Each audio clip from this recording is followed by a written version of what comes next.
Hello friends, मैं हूं सुमित और मैं स्वागत करता हूं आपका मेरे चैनल सुमित क्रिकेट ड्राइव पर। दोस्तों, स्टीव वॉ ऑस्ट्रेलिया की रिच क्रिकेट हिस्ट्री में एक बहुत बड़ा नाम है। वो ऑस्ट्रेलिया के ऑल टाइम ग्रेट बैट्समैन और कैप्टन्स में से एक है और आज के वीडियो में हम इस लेजेंडरी क्रिकेटर की कहानी जानेंगे। तो चलिए दोस्तों, शुरू करते हैं आज का ये वीडियो। स्टीफन रॉजर वॉ यानी कि स्टीव वॉ ऑस्ट्रेलिया के लिए सबसे ज़्यादा टेस्ट मैचेस खेलने वाले खिलाड़ी हैं। वो एक स्ट्रॉन्ग कैरेक्टर और टफ मेंटालिटी के खिलाड़ी थे। मुश्किल से मुश्किल सिचुएशन में अपने आप को काम रखने की उनकी काबिलियत की वजह से उन्हें आइसमैन कहा जाता था। Steve Waugh right handed batsman थे और right arm medium pace bowling भी करते थे। ऑस्ट्रेलियन होने के नाते वो फास्ट बॉलिंग तो अच्छा खेलते ही थे, लेकिन साथ ही में वो स्पिन बॉलिंग के भी शानदार प्लेयर थे। एज अ बॉलर वो अपनी बॉलिंग में गति परिवर्तन करने में और back of the hand slower ball डालने में माहिर थे। 2 जून 1965 को कॉम्सी, न्यू साउथ वेल्स में जन्मे स्टीव वॉ एक स्पोर्टिंग फैमिली से आते हैं। उनके माता पिता दोनों टेनिस प्लेयर्स थे और अंडर 14 स्टेट चैंपियंस भी रह चुके थे। इस स्पोर्टिंग बैकग्राउंड की वजह से काफ़ी छोटी उम्र में ही स्टीव वॉ का परिचय स्पोर्ट्स से हुआ। 1983-84 में स्टीव वॉ को सबसे पहली बार ऑस्ट्रेलिया की अंडर 19 टीम में चुना गया। इसके बाद 1984-85 में स्टीव वॉ ने न्यू साउथ वेल्स के लिए खेलते हुए फर्स्ट क्लास क्रिकेट में अपना डेब्यू किया। अपने पहले शेफील्ड शील्ड फाइनल में उन्होंने 71 रन्स की इम्पोर्टेंट इनिंग्स खेली और न्यू साउथ वेल्स को शेफील्ड शील्ड जीतने में मदद की। 10 फर्स्ट क्लास मैचेस खेलने के बाद स्टीव वॉ को ऑस्ट्रेलिया की टेस्ट टीम में चुना गया और 26 दिसंबर 1985 को इंडिया के अगेंस्ट मेलबर्न में स्टीव वॉ ने टेस्ट क्रिकेट में अपना डेब्यू किया। अपने टेस्ट डेब्यू के 2 हफ्ते बाद 9 जनवरी 1986 को न्यूजीलैंड के खिलाफ स्टीव वॉ ने ओडीआई क्रिकेट में भी अपना डेब्यू किया। इत्तेफाक से उनके दोनों डेब्यूज मेलबर्न क्रिकेट ग्राउंड पर ही हुए। अपने इंटरनेशनल करियर के शुरुआती सालों में टेस्ट फॉर्मेट में उनकी परफॉर्मेंस इनकंसिस्टेंट थी। जितनी उनमें काबिलियत थी, अब तक वो वैसा प्रदर्शन नहीं कर पा रहे थे, लेकिन ओडीआई क्रिकेट में वो शुरुआत से ही अच्छी और कंसिस्टेंट परफॉर्मेंस कर रहे थे, जहां पर वो लोअर डाउन द ऑर्डर आकर रन्स भी बना रहे थे और विकेट्स भी ले रहे थे। जैसे कि 1986 में उन्होंने नंबर 5 पर बल्लेबाजी करते हुए 19 इनिंग्स में 514 रन्स बनाए, जिसमें 4 हाफ सेंचुरी शामिल थी और 18 विकेट्स भी लिए। फिर 1987 में उन्होंने टोटल 34 विकेट्स लिए 24 मैचेस में और 581 रन्स बनाए 36.31 की एवरेज से। उस साल ऑस्ट्रेलिया ने सबसे पहली बार क्रिकेट वर्ल्ड कप जीता और उस वर्ल्ड कप में भी उन्होंने 11 विकेट्स लिए और आगे भी ओडीआई क्रिकेट में अपनी ऑलराउंड परफॉर्मेंस जारी रखी। जहां एक तरफ वो ओडीआई क्रिकेट में अच्छा कर रहे थे, वहीं दूसरी तरफ टेस्ट मैचेस में वो लगातार स्ट्रगल कर रहे थे। उनकी ये स्ट्रगल 1989 के एशेज सीरीज़ के पहले तक जारी रही। उस सीरीज़ से पहले वो ऑस्ट्रेलिया के लिए 26 टेस्ट खेल चुके थे और उनकी बैटिंग एवरेज सिर्फ 30 की थी। लेकिन फिर आया 1989 का एशेज टूर इंग्लैंड में, जहाँ पर स्टीव वॉ को बल्लेबाज के तौर पर पहली बड़ी सफलता हासिल हुई। लीड्स में खेले गए पहले टेस्ट मैच में स्टीव वॉ ने अपना पहला टेस्ट शतक बनाया। उन्होंने 177 रन्स की शानदार इनिंग्स खेली और नॉकआउट रहे। फिर लॉर्ड्स में खेले गए दूसरे टेस्ट मैच में उन्होंने अपनी दूसरी सेंचुरी बनाई। इस इनिंग्स में उन्होंने नाबाद 152 रन्स की लाजवाब पारी खेली। इस सीरीज़ में स्टीव वॉ इतनी ज़बरदस्त फॉर्म में थे कि अभी तक वो इन दोनों टेस्ट मैचेस में एक बार भी आउट नहीं हुए थे। वो सबसे पहली बार आउट हुए तीसरे टेस्ट मैच की पहली इनिंग्स में और वहाँ पर भी वो आउट होने से पहले 43 रन्स बना चुके थे। इसके बाद ओल्ड ट्रैफर्ड में खेले गए चौथे टेस्ट मैच में भी वो अपनी तीसरी टेस्ट सेंचुरी की तरफ बढ़ रहे थे, लेकिन सिर्फ 8 रन्स पहले यानी कि 92 रन्स पर आउट हो गए। इस सीरीज़ में स्टीव वॉ ने टोटल 506 रन्स बनाए 126.5 की अविश्वसनीय एवरेज से। 1989 के इस एशेज टूर पर स्टीव वॉ ने अपने बल्लेबाजी की काबिलियत का परिचय पूरी दुनिया से करवाया। इसके बाद उन्होंने एक और शतक लगाया, इस बार श्रीलंका के खिलाफ होबार्ट में खेले गए दूसरे टेस्ट मैच में, जिसमें उन्होंने 134 नॉटआउट बनाए। इसके पहले ब्रिस्बेन में खेले गए पहले टेस्ट मैच की दोनों इनिंग्स में उन्होंने हाफ सेंचुरीज बनाई थी। उनके इस फॉर्म को देखकर अब ऐसा लगने लगा था कि स्टीव वॉ ने टेस्ट क्रिकेट में अपने पैर जमा लिए हैं और टेस्ट बल्लेबाज के तौर पर अपने आप को एस्टैब्लिश कर लिया है।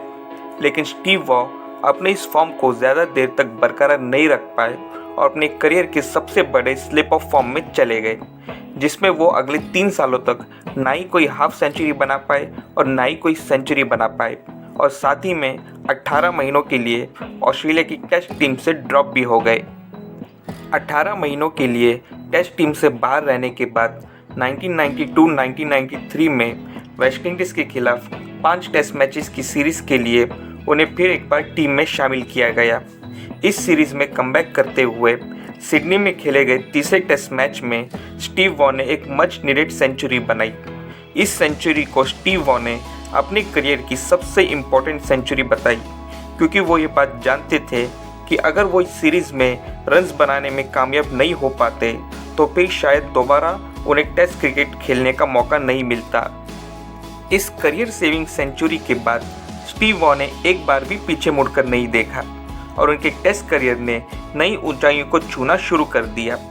अब वो एक स्ट्रगलिंग टेस्ट बैट्समैन की अपनी छवि से बाहर निकलकर एक महान टेस्ट बैट्समैन बनने के सफ़र पर निकल चुके थे। उसी साल उन्होंने 2 और सेंचुरीज बनाई, एक इंग्लैंड के खिलाफ लीड्स में और एक न्यूजीलैंड के खिलाफ ब्रिस्बेन में। फिर अगले साल 1994 में स्टीव वॉ ने 8 टेस्ट मैचेस में 67.70 की शानदार एवरेज से 677 रन्स बनाए, जिसमें 1 शतक और 5 अर्धशतक शामिल थे। 1995 में स्टीव वॉ ने अपने टेस्ट करियर का हाई स्कोर बनाया। सबीना पार्क किंगस्टन में वेस्टइंडीज़ के विरुद्ध चौथे टेस्ट मैच में उन्होंने एक डबल सेंचुरी बनाई। उनके 200 रन्स की इनिंग्स में 17 चौके और एक छक्का शामिल था। अपनी इस 9 घंटों की इनिंग्स के दौरान स्टीव वॉ ने अपने हाथ, चेस्ट और रिब्स पर कई चोटें खाए, लेकिन उन्होंने इसका असर अपने खेल पर नहीं होने दिया और बल्लेबाजी करते हुए कमाल की स्किल, टेक्निक और टेम्परामेंट शो किया। इस मैच विनिंग एफर्ट के चलते स्टीव वॉ की बढ़ती लेगेसी को और गति मिली। स्टीव वॉ ने 1995-1996 ऑस्ट्रेलियन सीज़न की शुरुआत दुनिया के नंबर 1 टेस्ट बैट्समैन के हैसियत से की और सीज़न के पहले टेस्ट मैच में 112 नॉटआउट बनाए पाकिस्तान के खिलाफ ब्रिस्बेन में। साल दर साल स्टीव वॉ का प्रदर्शन और उनकी बल्लेबाजी का स्तर बेहतर से बेहतर होता जा रहा था। साल 1996 में उनकी एवरेज 91.80 की थी। उस साल उन्होंने 4 टेस्ट मैचेस में 459 रन्स बनाए, जिसमें 1 शतक और 4 अर्धशतक शामिल थे। 1997 में उनके बल्ले से 3 शतक और 5 अर्धशतक निकले। फिर 1998 में उन्होंने 3 शतक और 3 अर्धशतक बनाए और फिर 1999 में 4 शतक और 2 अर्धशतक बनाए। स्टीव वॉ अब इस दौर के ग्रेट बल्लेबाजों में से एक थे। वो अपने करियर के पर्पल पैच से गुजर रहे थे। पिछले 6 सालों में वो 18 टेस्ट सेंचुरीज बना चुके थे।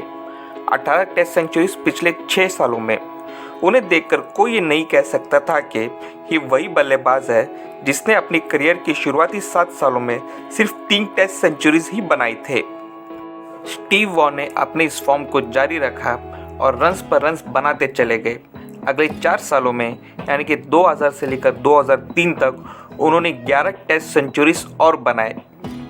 दोस्तों, स्टीव वॉ ने जितना नाम एक बल्लेबाज के तौर पर कमाया, उतना ही नाम उन्होंने एक कप्तान के तौर पर भी कमाया।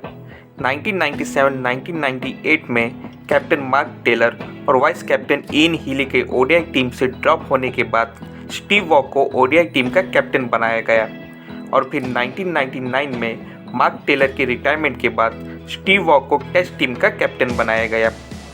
स्टीव वॉ एक एग्रेसिव कैप्टन थे। उन्होंने 106 ओडीआई मैचेस में ऑस्ट्रेलिया की कप्तानी की, जिसमें से 67 ओडीआईज में उन्होंने जीत हासिल की और 35 ओडीआईज में उन्हें हार का सामना करना पड़ा।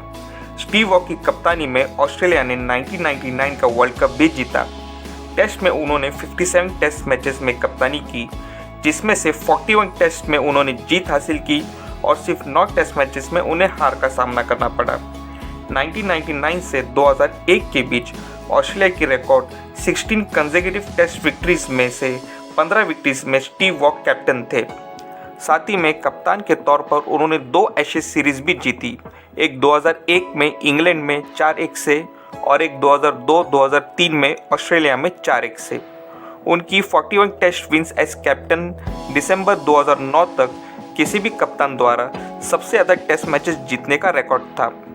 टेस्ट में स्टीव वॉक का विन परसेंटेज 71.93 का था और ओडीआईस में 65.23 का था। अपनी बैटिंग से और अपनी कैप्टनसी से पूरे वर्ल्ड क्रिकेट को डोमिनेट करने के बाद 2 जनवरी 2004 को इंडिया के खिलाफ सिडनी में स्टीव वॉ ने अपनी करियर का आखिरी टेस्ट मैच खेला। अपने 19 साल के ग्लोरियस इंटरनेशनल करियर में स्टीव वॉ ने ऑस्ट्रेलिया के लिए 168 टेस्ट मैचेस खेले और 10,927 रन्स बनाए 51.6 की शानदार करियर एवरेज से, जिसमें 32 सेंचुरीज और 50 हाफ सेंचुरी शामिल हैं। टेस्ट के साथ साथ स्टीव वॉ ने 325 ओडीआई मैचेस भी खेले और उसमें 7,569 रन्स बनाए, जिसमें 3 सेंचुरीज और 45 हाफ सेंचुरी शामिल है और साथ ही में 195 विकेट्स भी लिए। सो फ्रेंड्स, ये थी कहानी ऑस्ट्रेलिया के महान खिलाड़ी स्टीव वॉ की। अगर आपको ये कहानी पसंद आई हो तो इसे लाइक कर देना और अपने फ्रेंड्स और फैमिली मेम्बर्स के साथ शेयर कर देना। और क्रिकेट से रिलेटेड ऐसी और कहानियाँ जानने के लिए मेरे चैनल सुमित क्रिकेट ड्राइव को सब्सक्राइब कर देना और बेल आइकन को भी प्रेस कर देना। थैंक यू फ्रेंड्स, मिलते हैं अगले वीडियो में।